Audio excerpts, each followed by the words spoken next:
Right now, so much noise is there, Yeah.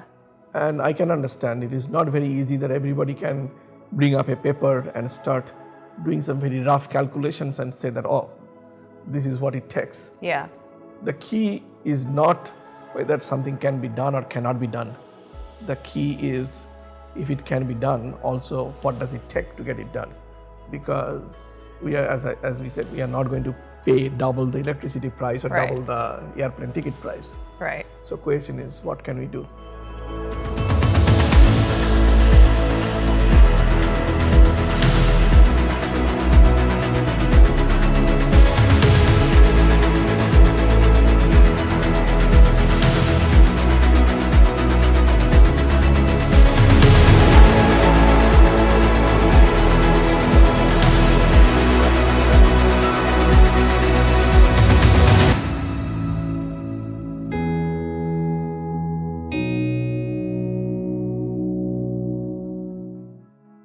Welcome to Lightbulb Moments, a video podcast series brought to you by Mitsubishi Power, bringing you the brightest minds, most engaging stories, and illuminating points of view from across the energy transition. I'm Erin Bordelon, your host. My guest today is Dr. Jayanta Kapat, a Pegasus Professor at the University of Central Florida. Dr. Kapat, thank you so much for being here today. Thank you. So before we really get into talking all things hydrogen, I just want to give you an opportunity to introduce yourself and tell us briefly the journey that led you here. Well, I've been at University of Central Florida since 1997. I came to UCA primarily to work on gas turbine related research, as I was already working with Westinghouse, and then as I started working with various gas turbine companies, I created the Center for Advanced Turbomachinery and Energy Research. Between 2007 and 2012, that became official. And then under that center, we are working with multiple professors and working on different energy and other adjacent areas of research. Okay. So hydrogen is, at the end of the day, it's just another industrial gas. And it's been in the power sector for decades. But recently, past 5-10 years, there's been kind of an excess attention to hydrogen. So what are the attributes of hydrogen that you feel make it sexy right now or trending right now, and that make it distinct from other industrial gases? Well, first of all, you are right. Hydrogen, probably the attention was given to hydrogen after the oil crisis of 1970s. And if you look at the hydrogen conferences, that is when they started. Yes. It has got a very, very long history. And attention to hydrogen has been up and down over the last few decades, as you mentioned. Well, the attribute that everybody quotes while talking about hydrogen is the per unit mass of hydrogen, how much energy it can store. So in other words, hydrogen is basically an energy carrier or energy storage medium. That is the attribute for which it is being discussed so much. Now, hydrogen has been in use primarily for three different applications. One of them is obviously being in Florida. We know of the rocket launches, and liquid hydrogen is the fuel source, energy source that is used there for all those shuttle launches that we have been witnessing from Florida. Other application has been for production of ammonia for fertilizers. The whole world needs food, and ammonia is a key ingredient for that, and hydrogen is used for producing that. And the other application of hydrogen has been for oil refining industry. So those are the usage that we have been having already for hydrogen.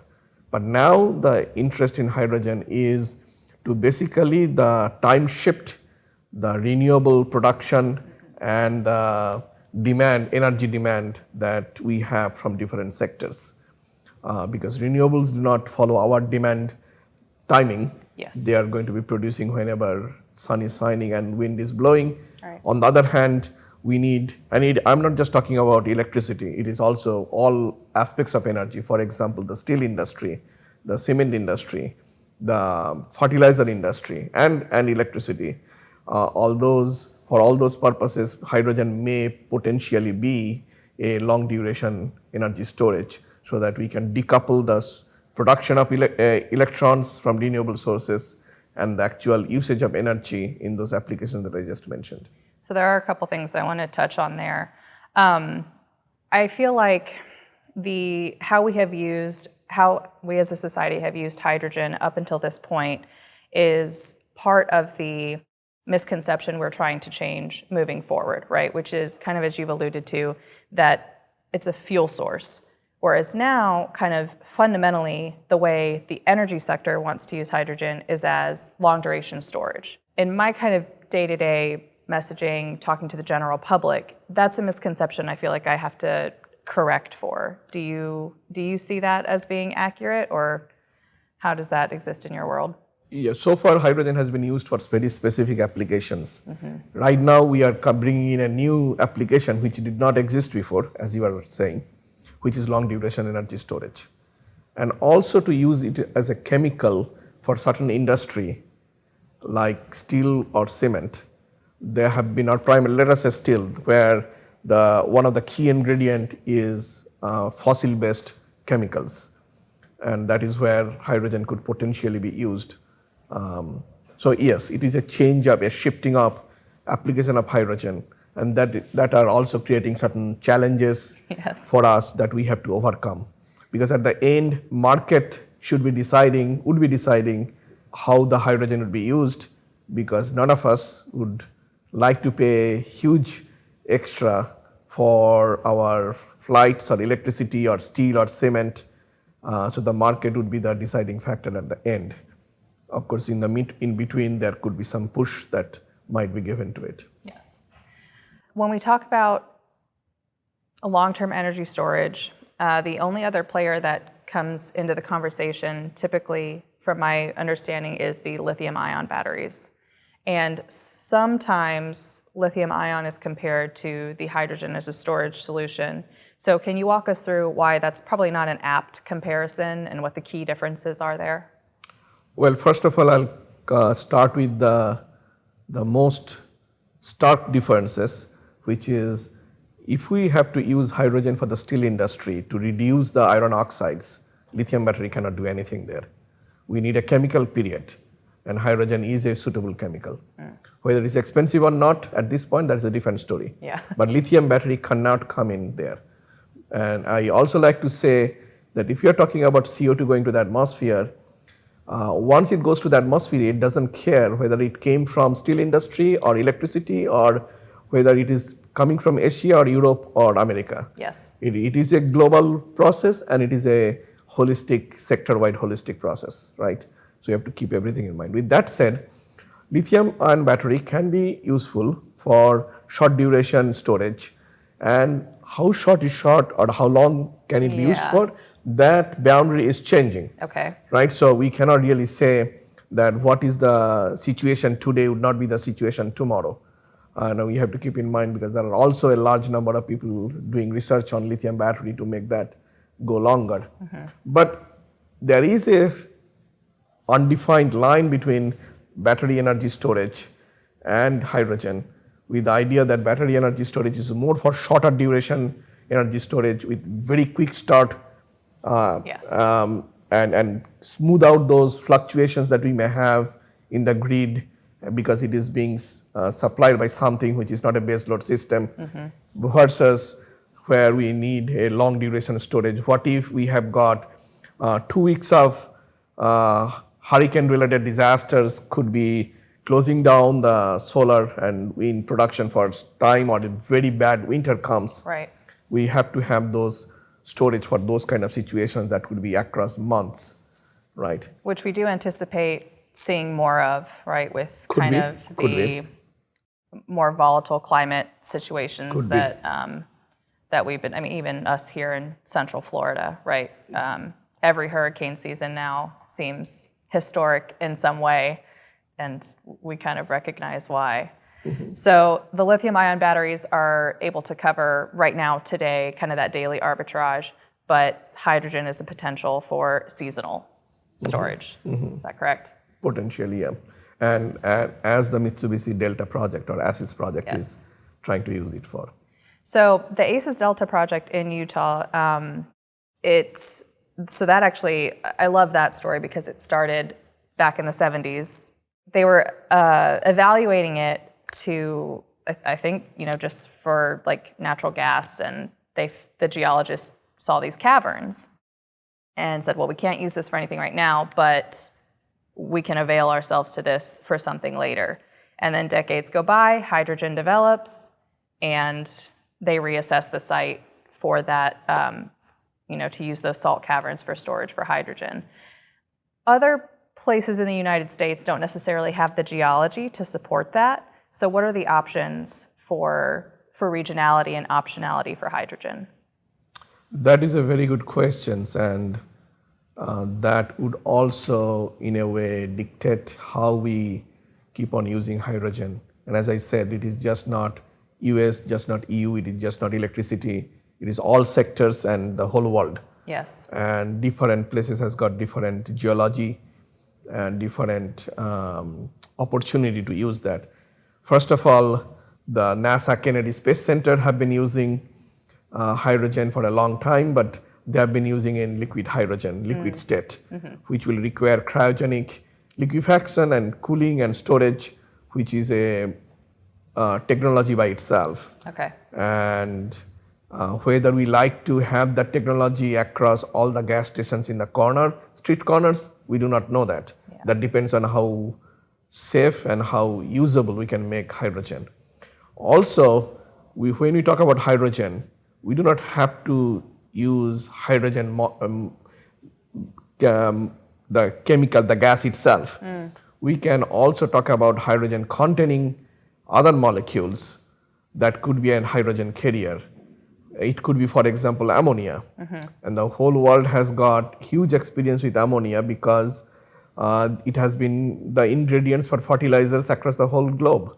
So, and it has got actually per unit volume, ammonia has got, in the liquefied state, has got the more hydrogen than liquid hydrogen itself. Really? So, and it has been transported in ships for the fertilizer industry across the globe. So then other chemical that comes into picture is methanol. Methanol has been also in use across a lot of different chemical industry. So we have to probably broaden, maybe the hydrogen is what is produced out of the green process, and then we have to broaden how we like to store it and how we like to transport it and use it. And every different application may have its own restrictions, and every different location on the earth may have its own restriction. Every place does not have a cavern like Delta in Utah has, and we have to keep that in mind. Another thing could be the production of hydrogen, which requires significant amount of water. Yes. And that availability of that without affecting human consumption and agriculture could also be a factor. So you've talked a lot about how hydrogen and how it supports ammonia to support the agriculture businesses across the globe. Are there other applications for hydrogen in these hard-to-abate sectors that you've mentioned, steel, cement, heavy transport, that sort of thing? And what are the challenges in hydrogen adoption or uses there? I would actually broaden the question a little bit. Okay. It is just not hard-to-abate sectors, and there are some, but also it is hard-to-abate regions, and I'll explain why I'm saying this. I also need to say that energy or per capita energy usage is closely related to living standards. Yes. And there is a large population in the world that does not have the same level of access to electricity as we have, and they are all trying to move forward. So in that context, they may have certain aspirations which obviously involve the cost of energy to move forward. And in that context, you may also call those regions to be hard-to-abate regions because their aspirations may not line up with our aspirations. With that said, let us now come back to the Western world. And those hard-to-abate sector would be, for example, aviation. And aviation has got very distinct requirement on the fuel Yeah. so that the planes can fly. Also the planes, which are huge investment from these 2 or 3 or 4 different manufacturers over the decades, and the whole world has been using them, are primarily designed around the current jet fuel. So to make them different, to optimize them, Right. is going to take time. A whole system reset. All system reset. As I say, that we started producing CO2 the moment caveman lit the first fire, right? And then ever since the industrial revolution started, that process started accelerating hugely. Yes. So reset is not going to be immediate and instantaneous because we are trying to change a lot of our habits and the way we live. So in that context, aviation would be tougher one to do. Then similarly, right now, what we call current human civilization is totally based on structures, like whether you call bridges or buildings. So we need steel and cement, which are the foundation of current society, and they require a lot of the energies too. Whether directly the fossil-based chemicals or they just require energy, period. But also I give the example is that if you strike a match to the gasoline, it is going to explode, but we do not do that. We have come up with the processes so that we avoid those things. We know how to handle it in the gas station. Now that processes took some time to come up with. Similarly, we have to come up with innovate new ways of handling these chemicals, whether it's hydrogen, which can leak very easily because it is a very small molecule, to ammonia, which is a very toxic one. Hydrogen, you cannot see even the flame. If there is a fire here, I would not even know until I get burnt. Okay. Right? With ammonia, well, I may not survive too long if there is ammonia here. So we just have to come up with new technologies to detect, isolate, and protect, right? And that probably would be necessary in the coming decades to make them into the usage. Well, and to your point, people bring up safety as a constraint of hydrogen as though it's not a constraint for everything else that we do, right? So we have safety always for every other application. So of course we're going to do what we can, and we're not going to utilize hydrogen unsafely, to the best of our knowledge. Right, yeah. And again, we just come up with new technologies. Yeah. We just make sure that we can detect at the simplest possible leak and come up with technologies to isolate the leak as soon as that happens, so that it does not hurt anybody. Tourism CO2 production could become more and more of concern, especially from the tourists coming from certain parts of the world. If you fly in Europe, you know that every single airplane ticket has got, you produce so much CO2 because of your flight. So we have to think of, especially because at the end we are in the middle of Florida, we have to think of how to protect our industry here, or how to make it more responsive to the customers. We have to think of how to make the tourism industry more responsive to all these aspirations. Mm-hmm. And that includes transportation, includes hotels, accommodation, cruise. So all these are would be requiring some effort how to make them more emission neutral. Now, hard-to-abate cruise would be an interesting. Like traveling power plants. Yeah. So cruise would be an interesting application, because you probably would not like any cruise company to put hydrogen or ammonia in the hull of the ship and you being on the top, right? But then can we come up with other solutions? Maybe for short one, maybe electric battery will come in, but for the longer one, what? So that is another sector that we may have to think of. Commercial building like hotels, resorts, those kind of places, how we decarbonize them or reduce the carbon footprint, that would be some questions. Maybe somebody from Europe would be trying to look for more. We do not want those questions to be derailing their plans to come to Central Florida, right? So those would be something that will be requiring our attention. So these are all hard-to-abate systems. And it's a recursive process, right? So kind of the start, stop, 2 steps forward, 1 step back. Yeah. And messaging-wise, we hear a lot about in energy transition that people are very friendly to say, well, and everyone's at a different part of their journey. But then when it comes to actually actioning on some of these things, that seems to be a point of contention, right? Why will they not decarbonize faster? Why can't they do X, Y, and Z? And so to me, I see a friction between those two messages. Absolutely. And that friction is not going to go down anytime sooner, as I said, the aspirations of Yes. those parts of the world that are just trying to have the light on Yes. versus those that are trying to have a cleaner or less CO2 producing processes, that conflict would remain for quite some time until we engineers come up with processes, solutions that are economy-wise that makes perfect sense. Because if it makes sense, then everybody will go for it. Right. Right? And that is, That's the challenge. that is a challenge. And some of the times, some of these renewable sources might be giving more distributed generation capability, which might avoid creating a huge infrastructure that has been already in the Western world. Right. And maybe that will open up more opportunities in a different ways. We do not have to just repeat everything over the last 2 centuries going forward, right? We may think outside the box too. In a lot of these decarbonization models that we're seeing, there are specific action plans, with the exception of in these timelines and in these models, there's frequently just a placeholder that says long-term energy solution, and then they move past that. But the timelines are still trying to be met, right? 2040 is closer than ever, 2050 is closer than ever. Other than hydrogen, from an engineering perspective, what are some of the options for that placeholder long-term energy storage?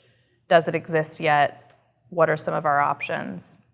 Well, if I think through all the different technologies that I know of that are being discussed, are different types of battery chemistries that people are thinking of, which may not depend so much on lithium, which is becoming a hot commodity right now, and others could be alternatives to hydrogen, or one may call hydrogen adjacent molecules like ammonia, that the whole world has got a lot of experience with already, could be an alternative in certain applications. Now, keep in mind that we are talking about pretty much a whole-scale redo of our civilization. Yes. Right? And hence, creating the experience base safely and without and economically is very important. And we have to see what does the rest of the world have got experience with. You may look into the whole world's map and see how many of the different places have got experience with handling either highly compressed hydrogen or liquefied hydrogen. And the list is pretty short.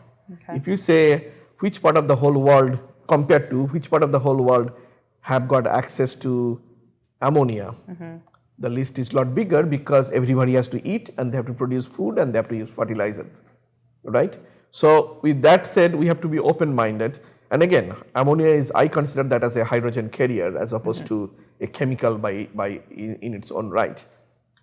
So we have to similarly think of what could be the other ways we can reduce the emissions. But we also have to think of outside the current focus, or I should say, although the focus is changing as we are getting into the difficulties, and include nuclear. And this nuclear could be next generation nuclear, whether it is fission or it may someday be even fusion. And that can create a baseload power generation systems.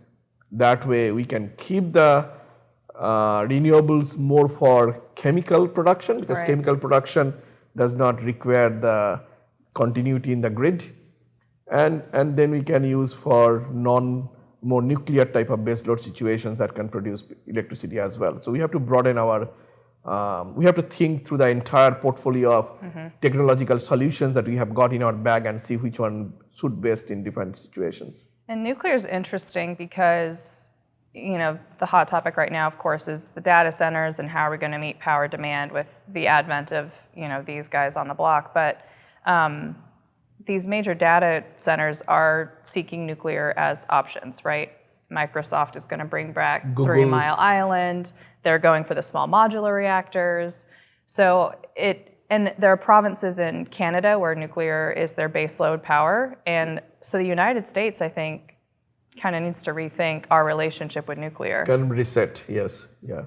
And again, obviously, the timeline to create a new Right. nuclear plant has been a big factor. Right. Because every single plant is a design by itself. And that is where small modular reactor could be helpful. And the idea is that if you go back to the beginning of the 19th century or end of even the one before that, or 20th century or end of the 19th century, if you say that I like to create a car, you pretty much have to build that in a big garage from everything, but Henry Ford changed that by having automobile production in a manufacturing line where quality is controlled well.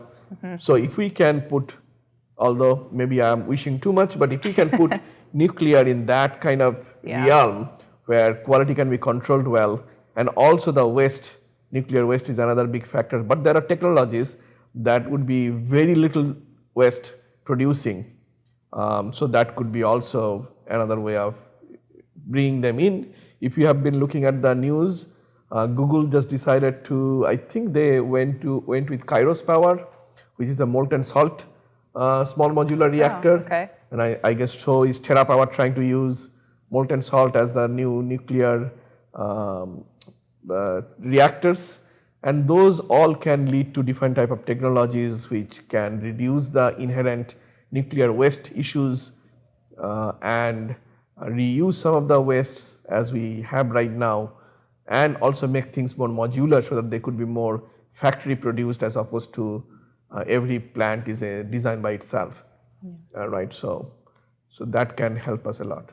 I like the analogy, though, bringing in Henry Ford, because I think that's valid, and as far as kind of the type of reset that we need to accept to actually accelerate energy transition in the scale and the timelines that we want to meet, right? Because yes, not only did he change things with the manufacturing but with quality assurance, and then he also changed like working hours, right? Just the whole social implications, everything that he changed with the things that accommodate a change in the production line, I think are similar changes to what we're going to have to make now, right? And we've had already kind of a reset that the pandemic kind of forced us into. We're working very differently than we did 5 years ago. But we know from the power sector that the demand has also changed as a result of that, and trying to accommodate, peakers are more of a conversation now than they were 5 years ago. So these are all things that are already happening, but we're having some difficulty in adjusting to meet them. Yeah, and that is actually continue to happen until we resettle into a equilibrium situation. Right now things are not in equilibrium, it is very much in flux. Yes. We are trying to think of new technologies that can help us to integrate solar, wind into the way we use energy, but we use energy differently than they are willing to produce, right? So that is where this resettlement is happening, and there will be a lot of pull and push and cancellation of projects and new projects coming up until we get to a situation where things are again working a little better. Other thing is that the whole issue of getting CO2 being avoided going to the atmosphere, as I said before, it is a sector holistic issue, it is a global issue, it is a question of equity and affordability, right? So if we start putting, and remember, US and Western Europe produce about 1/4 of the whole world's CO2. If we make this whole thing to go zero, and we have come down tremendously as US and EU transition from coal to natural gas combined cycle, we have come down tremendously.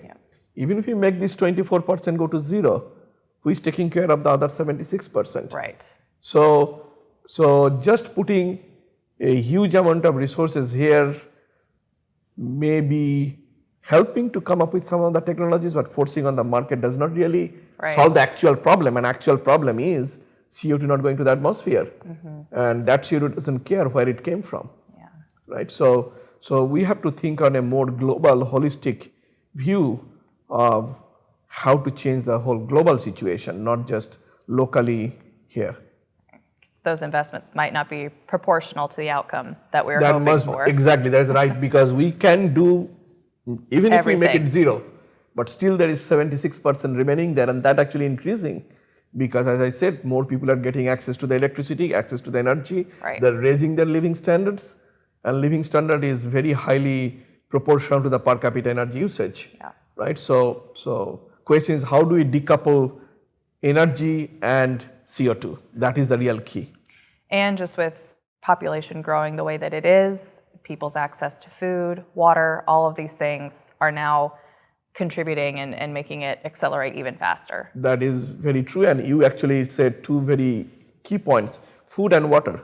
And both should not be competing, or either of them should not be competing with energy. And actually in the current scenario, that could very well be the case. Right. For example, if we take out all the hydrogen being produced and divert towards some of the applications that you are talking about, then maybe the fertilizer industry would be affected or the price will go up. Or if we start taking all the potable water resources and start electrolyzing water to produce hydrogen, maybe in certain part of the world, the water would be a problem. So we have to think energy, water, food nexus as a whole, as opposed to looking at each one individually. The example I'll give it is that we all consider Thomas Edison the kind of the inventor in chief. Yeah. In the 1890s, I believe 95, he mentioned that he cannot envision anything heavier than air flying ever. And within a few years, we had the Wright brothers flying the airplane. So humans are extremely innovative. So we have to also keep that in mind. So with that innovation mentality in mind and just curiosity in mind, I guess we'll be just trying to figure out how to come up with a better equilibrium or different equilibrium, so that we have got our base load, we have got our living standards going up equally in all parts of the world, coming to a standard, and how we have all these different amenities in life that we enjoy and have a more acceptable environment, right? So I was reading somewhere that there are tests being done seeing if we can sequester hydrogen. So right now we only have the salt caverns and the geology as kind of that airtight, because it is such a delicate molecule, as you're saying. But that we're doing research to try to sequester them in man-made vessels and capsules. Can you speak to that a little bit? Well, for example, there are solutions. There are two primary solutions that are being explored, although researchers are looking at other solutions as well, how to store hydrogen and or transport them. One of them is high pressure gas, like something like 700 to 1,000 times higher pressure than atmosphere. Oh, wow. And put them in a very highly compressed state as a gas within a cylinder, but then again that cylinder has to be able to take up that pressure difference. Other one is to liquefy it, make liquid hydrogen, but that is almost like going very close to absolute zero. To be very specific, in Celsius scale, it is minus 253 degrees Celsius or 20 Kelvin, and that would require special equipment, and also we have to maintain in that state, because that is so cold, heat will try to come in from outside to inside, because outside is much hotter.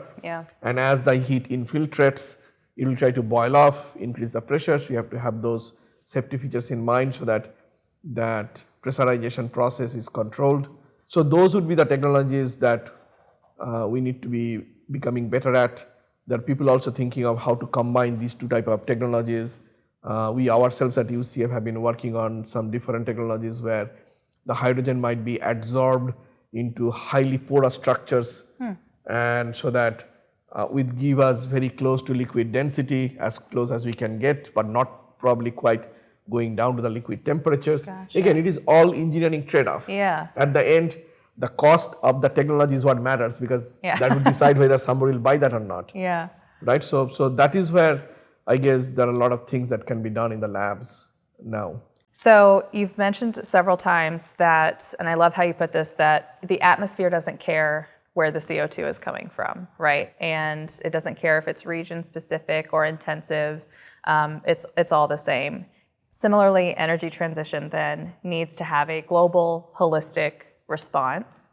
And these timelines that we're trying to meet, 2040, 2050,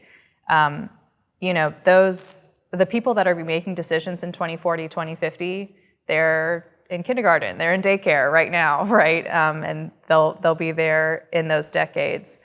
So education and academia are really important in shaping what the future of engineering looks like, what the future of research looks like.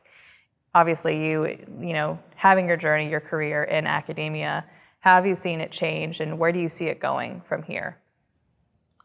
This is a hugely important question and topic, because as the technology is changing, we need to also focus on workforce development. Not just the engineers who are going to design and maintain the new systems, but also the technicians, they know how to handle hydrogen. Yeah. Right? Meaning, just put it this way, when Artemis was going up, how many times we had to stop the launch because there was a leakage? And they remember, these are people working in NASA. Right. Now, if we have got a hydrogen-fueled airplane landing in some other part of the world, how we make sure that we have got technicians ready there so that they can take care of the maintenance and overhaul? So it is just not in the US, not in the Europe. It is the whole world needs to be retrained in maintaining these new energy systems. So we need to produce the classes, and I'm not just talking about university level, I'm talking about some kind of introduction of the new energy technologies even in the K-12, and then gradually in the vocational schools, in the training, in the technician training schools, in the manufacturing, in the tech schools, and in the universities, to make sure that there is enough focus on this new technology so that these systems can be maintained, right? So that is a hugely important job, because once the technology is created, then somebody has to maintain them for the foreseeable future,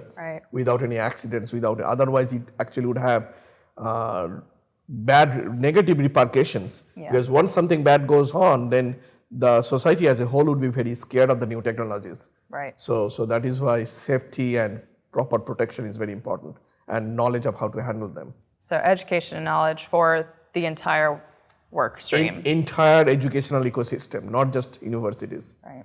All universities have to take the lead, because they can then teach the trainers that would be handling the new technologies, and kind of gradually percolate that down to the K-12 systems. Because right now so much noise is there. Yeah.